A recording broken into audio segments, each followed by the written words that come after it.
Men, we all go through seasons in life as men, but what happens in those seasons and how we respond to those seasons makes all the difference in the world. Today, I'm going to help you walk through the seasons of your life and make sure that you're making choices that you will reap a great reward at the end of it.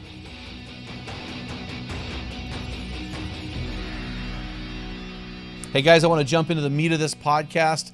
This is something I've been processing, and this is something that I think all of us as men go through, and I'm just calling it the seasons of life and what really happens during that season. And again, guys, the stress bubble is kind of like the enemy, right? And so we're going to build this timeline of your 4 seasons of life, and we're going to build it around the stress bubble, okay? So season 1 is simply this. This is what I call the spring season. This is the first season. This is the season of struggling to find your place. This happens before the bubble. This happens from birth until about marriage. So let's just call it 25 to 28, 30 years old. And this is when we try to figure out things. We try to sort out our life. We wrestle and struggle, and we try to find our place in this world. So here are a few areas that we must find our place in during this first spring season of our life. We need to find our place within our family, right? So we all have different positions and roles in our family. We find our place among our peers. This is a season of life. You go to school. How do you interact with your peers? It's really been fun for me. I'm putting together, I'm on the team for our 40th class reunion, and I'm reaching out to, I'm one of the guys reaching out to almost 200 of my classmates, and it's been such a journey to interact with my classmates. It just brings me back to those days and how I interacted with my peers and the influence that we have on our peers. And so this is a season when you find your place among your peers and your classmates. It's also a season when you find your place intellectually. You're struggling because this is the time when you're going to school. Most of your schoolwork, most of your education will happen before you're 30 years old. And so this is a great time for you to test your mettle, to struggle academically. Like, I know where I fit intellectually among my peers. I know that I've had to work really hard to get to where I'm at and to really grow in educating myself and becoming what I naturally wasn't. And so this is a time you've struggled through those things. You want to find your place as a young adult in this world. You know, in the church, it seems like there's a dead zone when young men and women leave high school or college and try to figure out their life. This 20-something phase is very, very hard. And this is a place where we, as young adults, find our place in this world and what we will contribute to the world. And then lastly, this is a season where you find the place in someone's heart. Most of us, not that all of us need to or will, but many of us will get married in this season, and this all happens before the stress bubble, and that marriage event, that time when we covenant with the love of our life, with the person that we committed our life to under Jesus, that season launches into phase 2.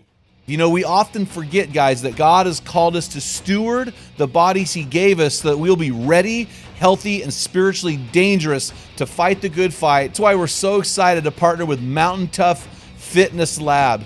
Join me on my journey by going to mountaintough.com and getting your free 6-week trial when you type in the code ARENA30. You won't be disappointed. Stay dangerous. So we move from spring, which is our phase 1 season. Summer is what I call phase 2. This is where spring was a season of struggle to grow and find our place. Summer is a season of surrendering your will. This season will run from 25 years old, around when we get married, and it'll go until we are empty nesters, so probably 50, 55 years old. This is the stress bubble. This is the season where you are in the stress bubble, and the best way, the only way, I would argue, to thrive in the stress bubble. Remember, in that bubble, some people explode and fly all over the place. Some people, the wind just kind of, comes out of them. They just kind of exhale. They just kind of flutter around. Some people just implode, but we want you guys to be like these helium balloons in the stress bubble. We want these men in the arena to rise above the norm. And in the bubble, for you to do that, you have to surrender your will. And here's what you surrender your will to. You surrender your will for his will. It starts right there. The only way we can ever figure out who we are and why we are here is to radically give our lives to Christ. I've been saying it forever and ever. It's my man theology. It's simple, it's straightforward, it's easy. You need to also surrender your will to serving your bride's heart. I'm not saying you're a slave. I'm not calling you to be bound to your wife. I'm saying that as a man who's Christ to his bride, we are called to serve her heart. That is what we are called to. We need to surrender our heart to serving her heart. And you can unpack what that means in Ephesians chapter 5, verses 22 through 33.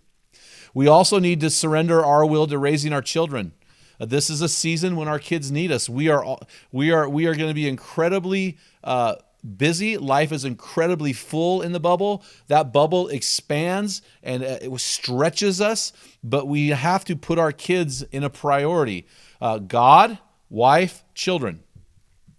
We also need to surrender our will to financially stewarding our family. You know, it's really funny. I know guys that are in their 50s and 60s, they've never been married, they've never had kids. Man, life is easy. They've got all this money, they've got no responsibility. I mean, life is great. But the married man with children, he realizes his resources get spread. You've got kids soccer, you've got kids band practice, you've got kids going to their academic decathlon, you've got kids all over the place, you've got a wife, who's got needs and she's got clothes, and you've got a marriage you've got to take care of. Your money gets spread and you need to steward it wisely. So surrendering your desire to have all the money, you have to compromise the stewardship and spread that resource out. You need to surrender your will to giving back to your church and community. This is a time when your children are growing up, and it's a phenomenal opportunity for you to pour your life into your children's church programs, into their sports programs, into their community programs. This is the time, in the midst of your busyness, this is the time to do it, because you, my friend, have the skin in the game. I'm older now. My kids are not in sports anymore. So now I'm looking at grandchildren. Maybe I'll help the grandchildren. But you are in the bubble, my friend. And then you need to, during this phase, this whole dad bod thing, I mean, you need to rage against the dad bod. This is a season for you to steward your health. Your family needs you. Your children need you. Your community needs you. They need you to be healthy. They need you to steward your body. They need you to surrender your will to your health. And a lot of times we will, while we're in the bubble, we will drink, smoke, overeat. We'll do things to our bodies to help us deal with the stress while in the bubble. But I'm telling you, we have to invest in our bodies, okay? So spring, it's the time of struggle. Summer is the season of surrender. And fall comes. This is the season of satisfaction. Guys, if you like this episode, and if you're not yet a subscriber to the Men in the Arena podcast, please subscribe now. That helps us move up in the rankings so we can influence more men for Christ. Until next time, feel the wet sound on the arena floor. Hear the deafening roar of the crowd. Taste the sweetness of victory. Smell the stench of battle. Get in the game. Get dirty. Grind it out. And be a man.